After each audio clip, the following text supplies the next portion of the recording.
इन वाक्यों को पढ़िए और समझिए। संगीता चाय पी रही है। हमें प्रदूषण से बचना चाहिए। तनीषा पत्र लिखती है। प्रातःकाल शुद्ध वायु चल रही है। इन वाक्यों में अनेक शब्द हैं। जानते हैं आप लोग वाक्य किससे बनते हैं?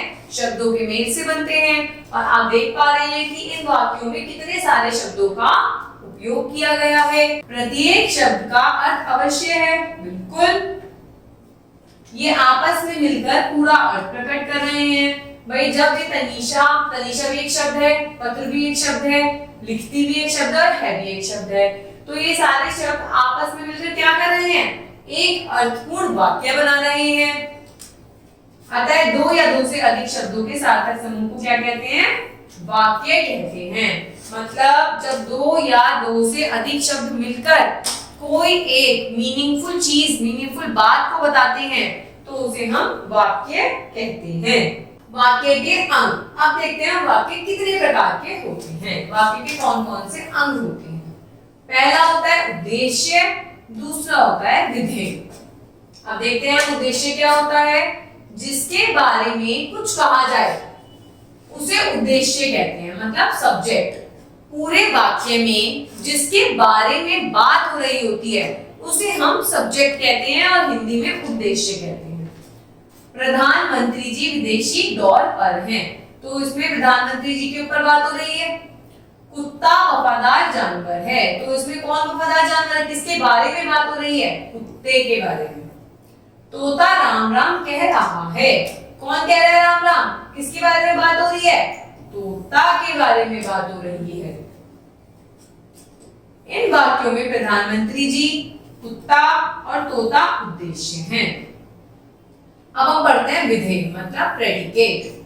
वाक्य में उद्देश्य के विषय में जो कुछ कहा जाता है, वाक्य जो है आपका, उसमें सब्जेक्ट के बारे में जो कहा जाता है या फिर उद्देश्य के बारे में जो भी कहा जाता है उसे हम क्या कहते हैं?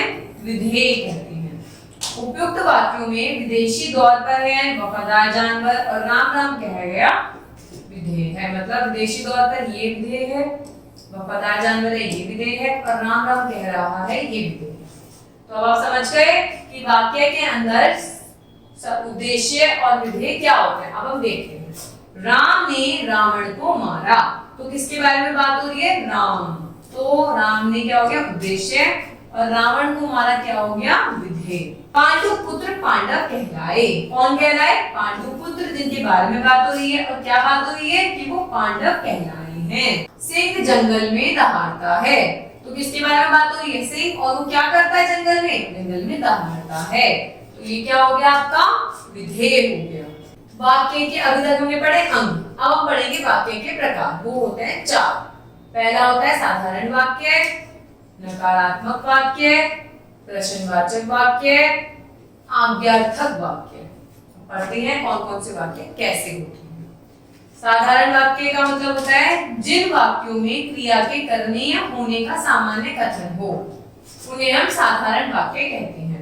जो वाक्य बताते हैं कि कुछ काम हो रहा है, कोई कहीं जा रहा है, या पॉजिटिविटी, कोई सही काम हो रहा हो, तो उसे हम क्या कहते हैं? साधारण वाक्य। जैसे बच्चे पार्क में खेलते हैं, मेरे माता पिता रोज मंदिर जाते हैं। तो क्या है? इसमें क्रिया का पता चल रहा है। अब हम पढ़ते हैं नकारात्मक वाक्य के बारे में। जिन वाक्यों में क्रिया के ना करने या ना होने का पता चलता है उन्हें हम नकारात्मक वाक्य कहते हैं। जैसे छात्र पुस्तक नहीं पढ़ रहा है, शीला दूध नहीं पी रही है, तो ये कैसे हो गए? नकारात्मक, मतलब नेगेटिव सेंटेंस हो गए। प्रश्नवाचक, नाम से ही क्लियर है। जिन वाक्यों में कोई प्रश्न किया जाता है उन्हें प्रश्नवाचक वाक्य कहते हैं। जैसे क्या आपकी बहन बीमार है, तो इसमें क्या पूछा जा रहा है?